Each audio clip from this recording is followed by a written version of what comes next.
let's touch on the Europa League final now. I mean, Mm, let's go Manchester United and Tottenham Hotspurs. A team that we never thought would actually win a trophy. In the yeah. modern era, in our lifetime. Um, but anyways, yeah, this was in Poland. This game was in Poland. Tottenham ended up winning 1-0 against Manchester United. So, initial thoughts on this game, Fletcher. What did you think? Um, this game was pretty evenly matched. I thought, two really bad teams in the final here. So it was it felt like this one could go either way, and it was incredibly important for both teams. There was so much at stake for both teams in this game. Um, so going into it, I mean, I felt like the game itself, in the first half was very back and forth.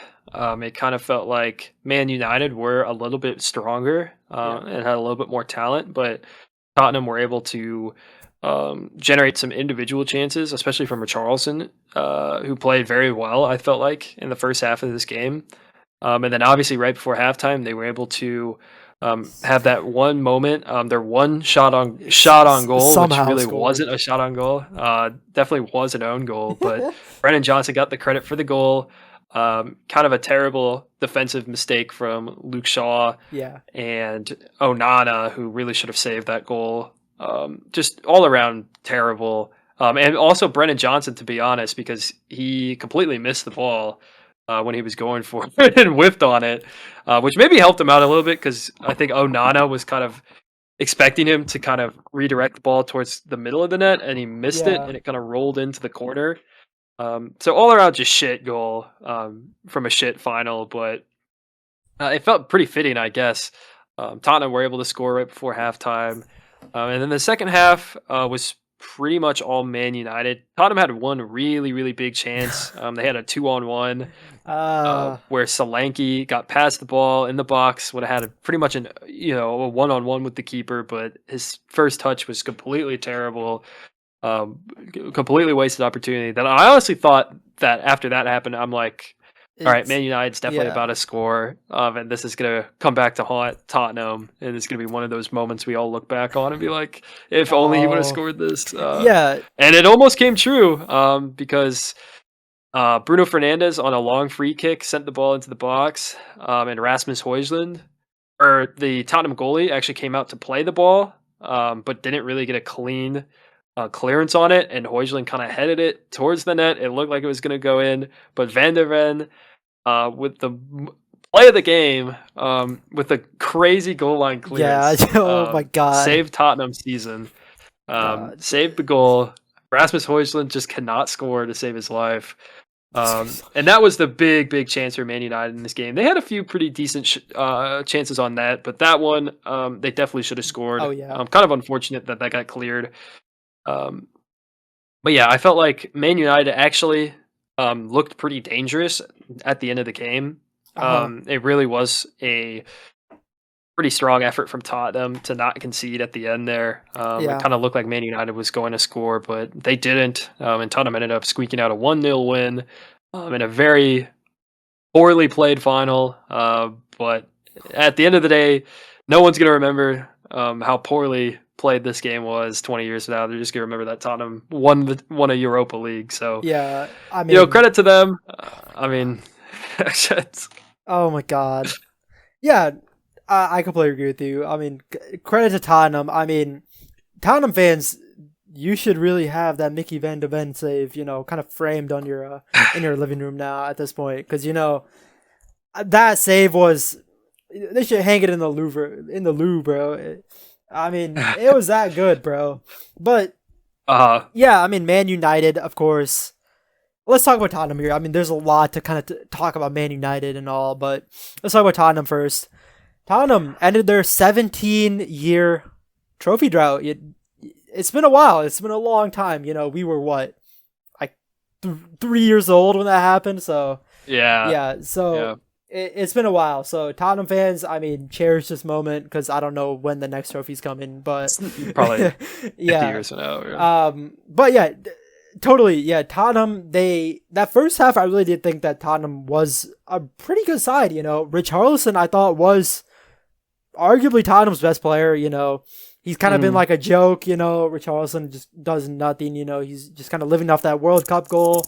But Richarlison, I thought he was probably their biggest player in this game. I really mm, liked what I saw. He was tracking back. He was defending. He was defending Ahmad. He even got some really good tackles on Ahmad. So yeah, Richarlison was very, very dangerous. And then mm.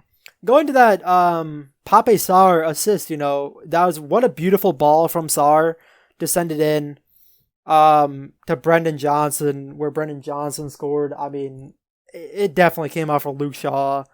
I did not see Brendan Johnson score that, but I mean, Brendan Johnson has every right to celebrate that. So, Mm. in the end, Brendan Johnson's name is kind of etched in history. So it doesn't matter. But yeah, Man United, I thought was overall the better team. There were a lot of missed chances. Even that Bruno Fernandes header that he missed, I thought Bruno Fernandes, being that caliber of a player that he's been, he should have scored that. Bruno Fernandes would have scored that. Like, Bruno Fernandes, even this season, he would have scored that.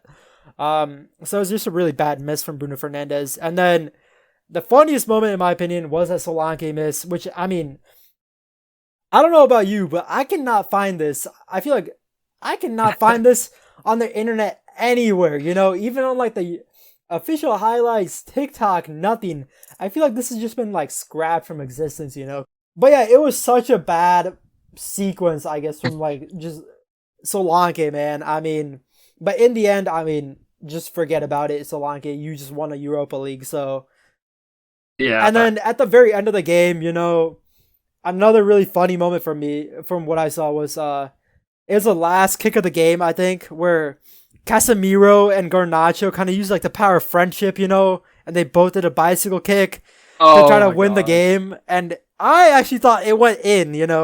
If you watch, Yeah. It. yeah, if you watch our live reaction video, which will be linked below, we both thought that shit went in. Uh, Yeah. it totally could have gone in, and I feel like if that went in, that would have been a legendary goal for Man United. But let's move on to Man United, like the elephant in the room here. Fletcher. How does this sum up Man United's season?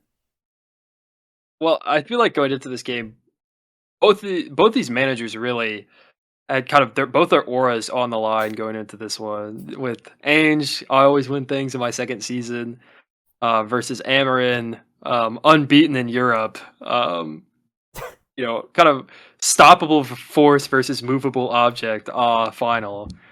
But Ainge was able to out aura Amarin in this game.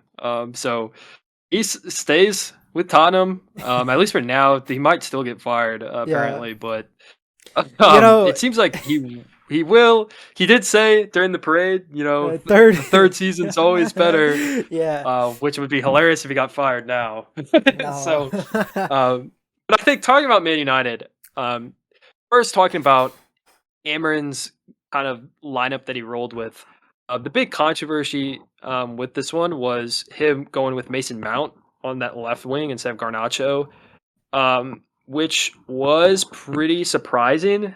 Maybe he came out with that because Tottenham were probably expecting Garnacho to play on that left wing. Yeah, Um, but Mason Mount was the starter. He played most of the game. He didn't really do too much. He wasn't terrible, no, but never really made an impact on the attack. Didn't really create a ton of chances. And Garnacho got subbed on probably with around the 70th minute, I 70th. believe. Yeah, And he didn't look amazing, but he was able to generate create something. some Yeah, possession in Tottenham's box. And obviously, he had that hilarious bicycle kick at the end of the game, his signature move. Yeah, and after this game, he was pretty visibly upset. He kind of had a crash out at the end of the game. Said that he was shocked he wasn't starting this game. He deserved to be starting. Bro's got the ego of Ronaldo with like a the Billy. skills Yeah, of like an MLS player. yeah. So Bro needs to humble himself a little bit. I do kind of feel bad. Amarin also kind of snapped back at him recently. Said that No other team is going to sign him. Yeah, You I better pray pray. that some other Yeah, team signs him. yeah, Yeah, I, which was kind of disrespectful from your own manager to say that, but I do understand. I agree. Yeah, I do think Garnacho should have started this game though. I do think he's a better player than Mason Mount. He would have offered more on that Man United attack. We don't. Would it have changed the game? Would it have changed the outcome? Who knows? Probably not. But Man United would have had, I think, a better a shot. better attack, Yeah, especially in that, yeah, especially in that first half where it kind of was back and forth. I think if you would have had Garnacho, you would have been able to control possession a little bit better. But and also considering that one of the funnier things from this game is that Mason Mount had a contract in or had a clause in his contract that if he played in a European final, that Chelsea would get a certain amount of money. I think they ended up paying like 3 million or so, which isn't a ton of money in the grand scheme of things, but it's still hilarious because I think Man United made 5 million from making the Europa League final, and they had to pay 3 million of that to Chelsea. yeah, Just hilarious, especially considering Man United's in such a dire financial situation now. Kind of shocking decision that they'd even play Mason Mount in this game, but yeah. yeah, Amarin, his job wasn't quite on the line like Ainge's because he did Uh, just get to Man United.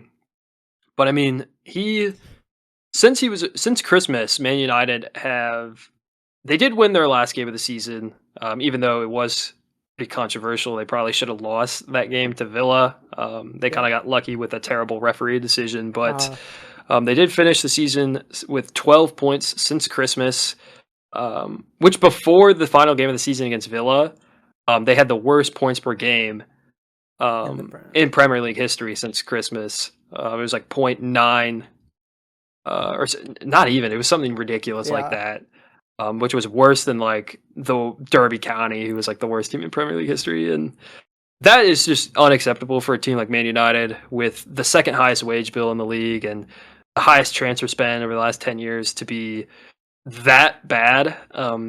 Even with the new manager, I felt like there's going to have to be some tough decisions when it comes to Man United because yeah. even with Ten Hag, who got criticized a lot, who everybody wanted out of Man United because they weren't playing very well, and they didn't really have strong performances in the league, he's still his worst season ever. They still finished eighth, um, and won the FA Cup. And Amarin now finished 15th, lost Euro. I mean, he did make Europa League final, but it was kind of a very Mickey Mouse run. They got very lucky. They had to come back several times Uh, throughout this Europa League, and they didn't really play anyone too strong. Even Tottenham, like this should have been a very easy Europa League win for Man United. So I don't really give them a ton of credit for making this no, final. I'm not gonna lie. no. Um, but yeah, I feel like for them going forward, they've already had a rough start to their preseason. They're in probably the worst situation of any of the big teams. Maybe AC Milan as well. Is looking very rough, but I can't think of any other team that's in as bad of a situation as Manchester United, because they're going to have no European football. They were already doing bad financially because they've overspent in the transfer market and on wages. Yes, Um, yes. they have no pull anymore, really. Like no big player really wants to go there anymore. And with their ownership, with Jim Ratcliffe, he's been trying to cut spending everywhere, except on the field, which is honestly where they need to cut spending because they have so many big wage players who are complete shit. Is It's going to be very interesting to see what they do going forward because with how strong the Prem is, it's going to be very tough. I feel it's not a given anymore. It used to be a given if you were a Big Six team that you'd at least finish in the top half of the table.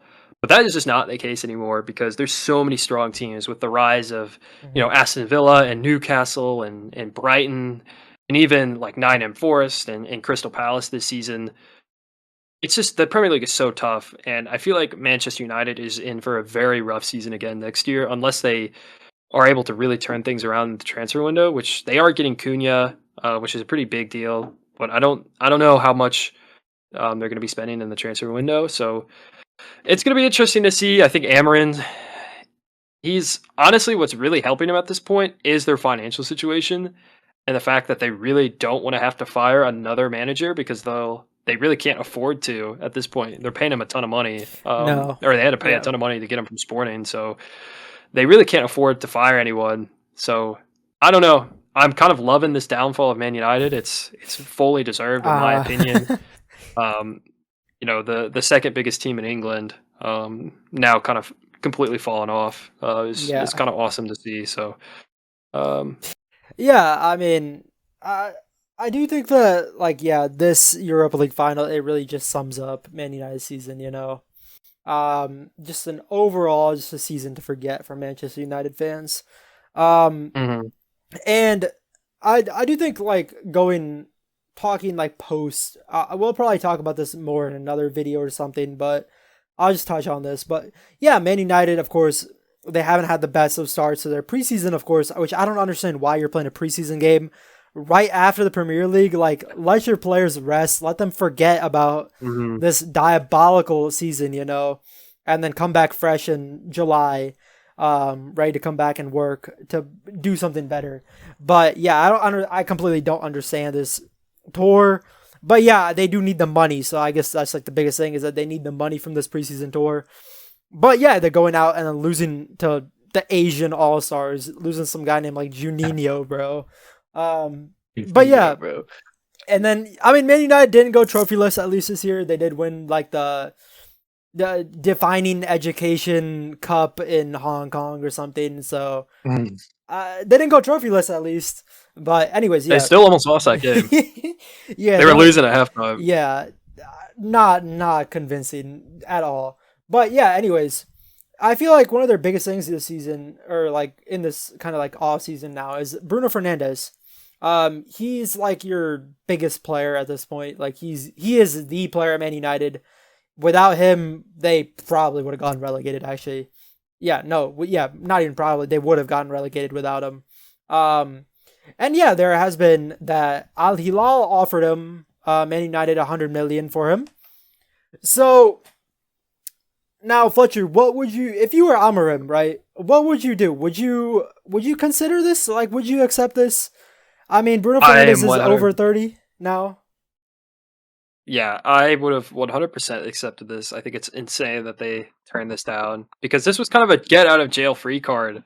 I felt like the Saudi Yeah, league is kind of feeding families here, for European teams with washed players because yeah, they'll pay 100 million for anybody. So getting 100 mil. I mean, Bruno Fernandez is a phenomenal player. He's by far Man United's best player.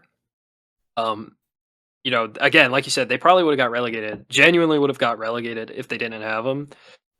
But I don't know. It's just so it's tough so much because money. they need the money. Yeah, Bruno Fernandez is, he's on the older side. He's, not going to be super great probably for a ton more years here. And Man United's going to have a pretty lengthy rebuild, uh, I think, ahead of them. So it just doesn't make sense to keep him on the squad. He's, you could have got 100 million. You could have got rid of his super high wages, um, and kind of use that money to kind of reinvest in the squad a little bit.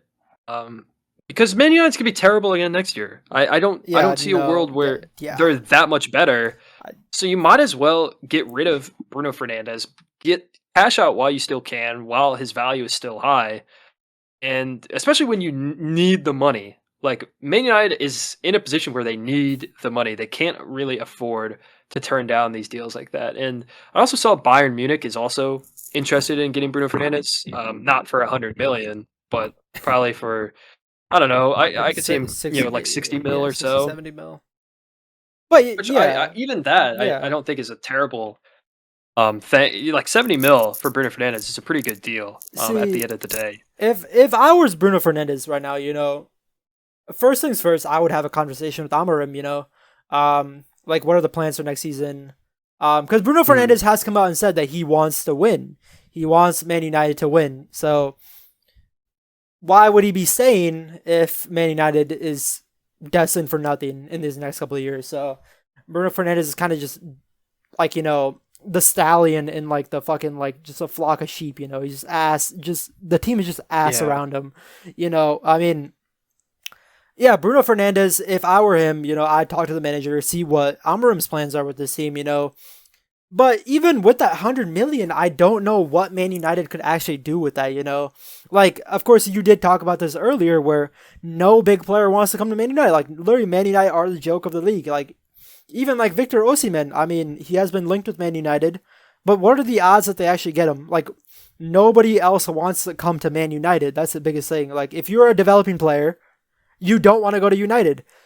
It's literally like just a death trap for you. You want to go somewhere else. Go to Yeah. Man City at that point. Go to Real Madrid. Go to Dortmund. Go to Bayern. Go to somewhere. Go to Liverpool. There are plenty more options for you than to go to Man United because your career is probably going to end before it even started at Man United. Hmm. But yeah, even with that 100 million, what you get maybe 2 or 3 players with that money. Um, so to be honest, man, this team they're in for a lengthy rebuild. I I'd say Man United are slightly better next year with Ruben Amorim because he has a little bit more say with this new transfer window. Hmm. But top 10 is a stretch. Top 10 is even a stretch for them. I'd say 12th place.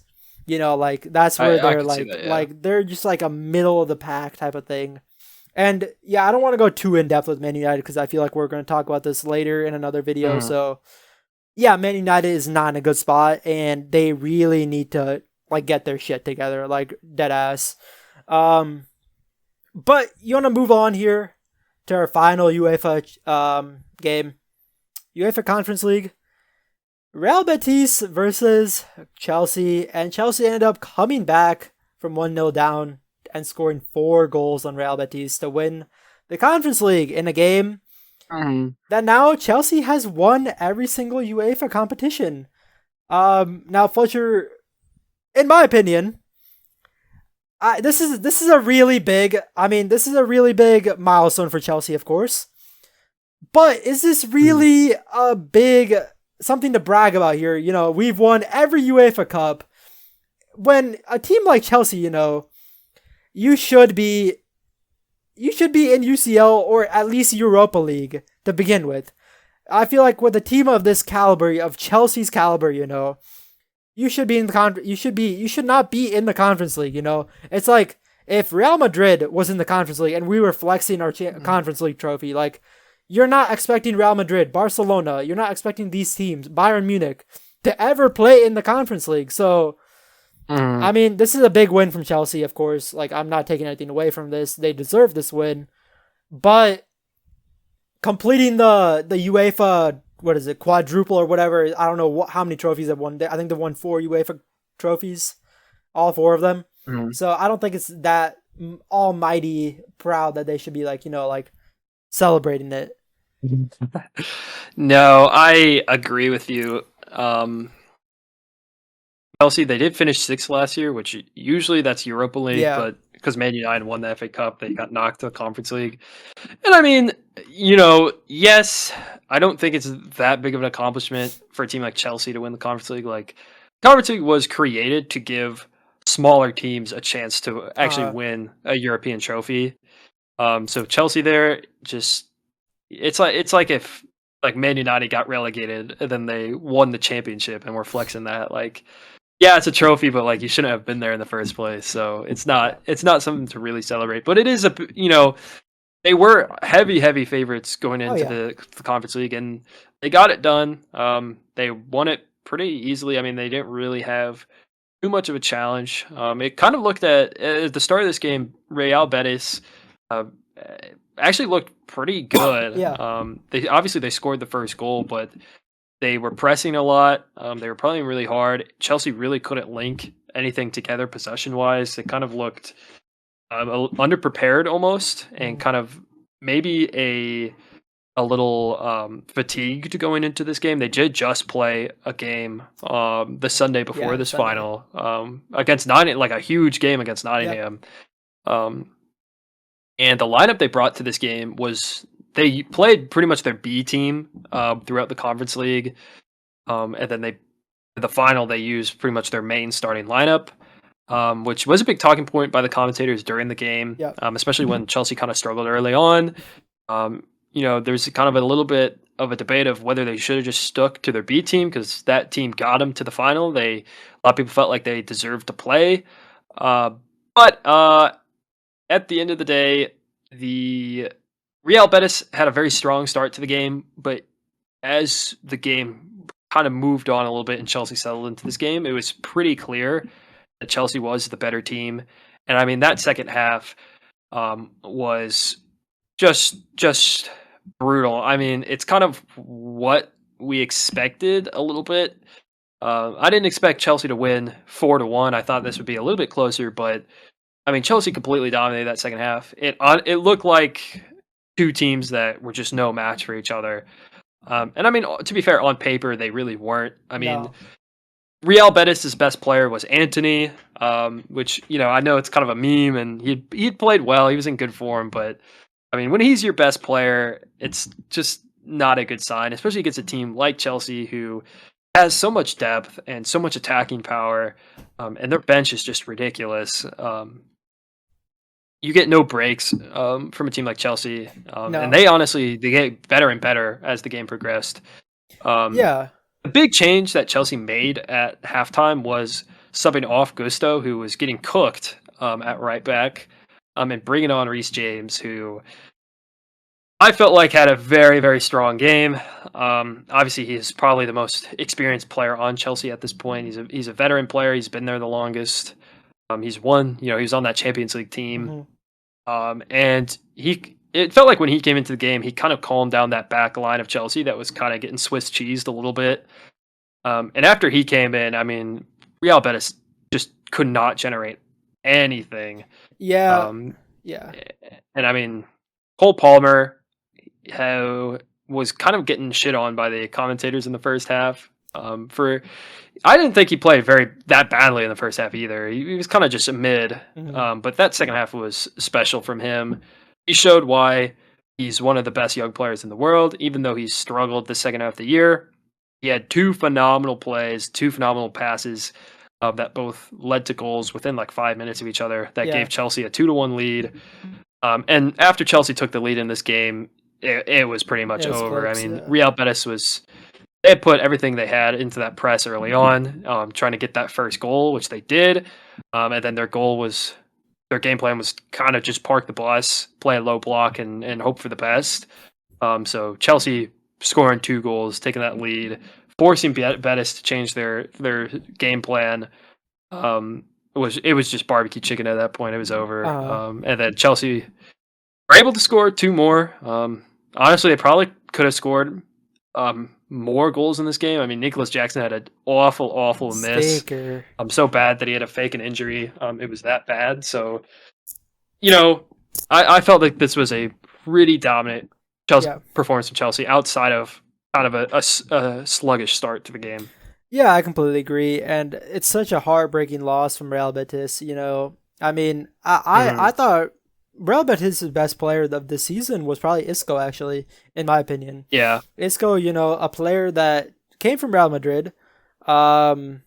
He kind of after Real Madrid, he kind of just went here and there. Like this guy won multiple Champions League with Real Madrid. He was a very big player at Real Madrid, and everybody thought that he would be like the next, the big player. So yeah, he went to Germany after that, and he did nothing. He got injured. It was just like a really, really bad couple of years for Isco, and then he went to Sevilla, where he was injured again. Not the best. And then Real Betis took a chance. This was a player that everybody thought would have just retired. And yeah, Isco kind of just came back from the dead, and he's been carrying this Real Betis side. And yeah, Real Betis, has had a pretty good season in a way. I mean, they are qualified for Europa League next year. And yeah, it's partially due to Isco and Anthony, of course. Anthony coming on in the January transfer window. Very, very good player in La Liga. I mean, Anthony, of course, I don't think Anthony should stay as far away from the Prem as possible, because he does not do good against Premier League teams. So Anthony should probably stay in La Liga or go to the Bundesliga, in my opinion, in this new summer transfer window. But anyways, yeah, Betis, heartbreaking loss from Betis. They're this is probably their biggest trophy that they would have won ever, because Hmm. they have not won a lot in their history. This team has existed since the Spanish Civil War back in like the 40s. So they have won maybe four trophies. This would have probably been the fifth trophy, and this probably would have been like the one to celebrate. But in the end, Yeah, I feel like the biggest thing was that as a Zuli injury, the guy who scored for Betis, he was yeah, completely cooking that Chelsea back line. He and Isco were just doing whatever they wanted to that Chelsea back line. But yeah, he ended up getting injured, I think, early second half. And yeah. Chelsea really adjusted to that because they subbed on, I don't remember the kid's Jesus name. Yeah, Rodriguez. Rodriguez, who is a very promising player right now in La Liga. A lot of teams are looking at him. He's been one of Real Betis's other pretty star boys, like star boy players. And yeah, that's when they subbed on Levi Colville and Reece James. And I really liked what Chelsea did, where they kind of played Reece James through the middle as well, where it was kind of Malo Gusto kind of just ran down the wing, and he was just kind of absent Hmm. from that Azazuli goals. Azazuli just cooked past them. Um, but yeah, Reece James was like a solid rock in that back line, and he pushed up in the midfield. So it kind of cut down on that Isco dominating the midfield, in my opinion. And then I really liked what I saw from Enzo Fernandez and Cole Palmer. Enzo Maresca after halftime, he kind of pushed them both more wide. So that kind of ended up being that Cole Palmer getting wide, Enzo Fernandez getting in behind the back line for that cross from Cole Palmer and scoring. So I mean, and then yeah, Moises Caicedo, what do you call it? He sealed off the game with that last goal in like the 92nd Hmm. minute or something. And Hmm. Enzo or Moises Caicedo, of course, probably was one of the best players on the pitch in that game, other than Cole Palmer, in my opinion. Um, but yeah, anyways, it was just a game of halves. Real Betis owned that first half. It kind of reminded me of that Dortmund Real Madrid final last year, where it kind of seemed like Real Madrid were out and just done and dusted. In that first half, where Hmm. Dortmund just did whatever they wanted to Real Madrid, but they couldn't score. Um, and it's kind of ended up being the same thing where Real Madrid just came back and won with that 2-0. So Real Betis only scoring one goal in that first half really killed them, in my opinion. It was kind of like the Dortmund game Hmm. where you had to score multiple goals on Chelsea here, and then to ensure that win, but they couldn't get it. They only got one goal, and then Chelsea came back, roared back in the second half, and won the game. So yeah, props out to Chelsea for this Conference League win. They have completed every UEFA trophy in history. So props out to them. That is Yeah. that is genuinely a milestone for them. Yeah, I mean, props out to Chelsea. Yeah, and they're playing in the UCL I next don't. year, Yeah, so true. Chelsea's back. Um, I mean, yeah, it's. I don't know if another team will honestly be able to complete that UEFA set. The only other teams I could think of would be like either Liverpool or Man United, because those are the only two team like with the one the Champions League and Europa League before that could fall into the Conference League. Because Madrid's never going to fall to the Conference League. Barca, Barca's never no. going to fall. Like Bayern's never going to fall to the Conference League. Like I don't know. It is a pretty big accomplishment. I want. I mean, I'm assuming they're the only team in Europe. Yeah, I mean they have to be. That's won every single trophy that they could compete for. They've won everything domestically and now in Europe. So Probably. let's maybe they'll win the Club World Cup too this summer. I don't know the new Club World Cup. So Yeah. I my I my don't know. my money's on PSG probably, but Yeah, probably. I mean, also I don't really have much more to say about the Conference League here. I feel like it's just a Chelsea masterclass. But moving on, just something to mention here. The Super Cup is in August, right? So Mhm. PSG will be playing Tottenham in that. And Yeah. looking at what PSG did to Inter Milan, like one of the best defensive teams in Europe, I'm praying for Tottenham, man. I mean, even if Barcelona had made that final, I still think that PSG would have done whatever they wanted to that back line. The Barcelona back line is worse than the Inter back line, so their Yeah. attack is Yeah. better, of course, but their back line I feel like would have conceded also. But Tottenham, a team that finished 17th in the Prem and barely snuck a win past Man United. I mean, it was a fluke goal. It was an own goal, in my opinion, in the Europa League final. But yeah, I'm praying for Ange, man. Like PSG is about to do some unspeakable things to you, man. Like if this game's like 10-0, man, that's a win for Tottenham, bro. But yeah, I just wanted to mention that Super Cup. Yeah, for some reason I have this weird feeling that Tottenham's going to win that game somehow, but you never know. Yeah, I thought overall this European season was pretty Solid. entertaining. It was pretty unpredictable. I think. I mean, Chelsea obviously winning the Conference League. Everybody thought that was going to happen, but I mean, Tottenham. PSG and Inter in the UCL final, and then I mean Tottenham. I mean, if you would have said Tottenham versus Man United in the Europa League final at the start of this year, I think a lot of people would have saw that. Yeah. But I mean, with the way the season was going for them, it was kind of wild that they both made it to the final, and especially that Tottenham won. So yeah, I thought this was I thought the finals themselves were pretty bad. I mean, the only one that was really competitive was the Tottenham Man United one, and that was only competitive because both teams were ass. Yeah. So it was the finals themselves were pretty poor, but I feel like the seasons and everything that led up to them were They were very good. very strong Very this good. year. Yeah, I completely agree. Yeah, I don't have too much more to add to this, but so yeah. Thank you so much for watching, guys, and it's been a Mhm. wonderful season. So yeah, we'll get on with some more videos where we'll kind of go more in depth about different teams. But yeah, we'll see you in the next video. Thank you so much for watching. Yeah.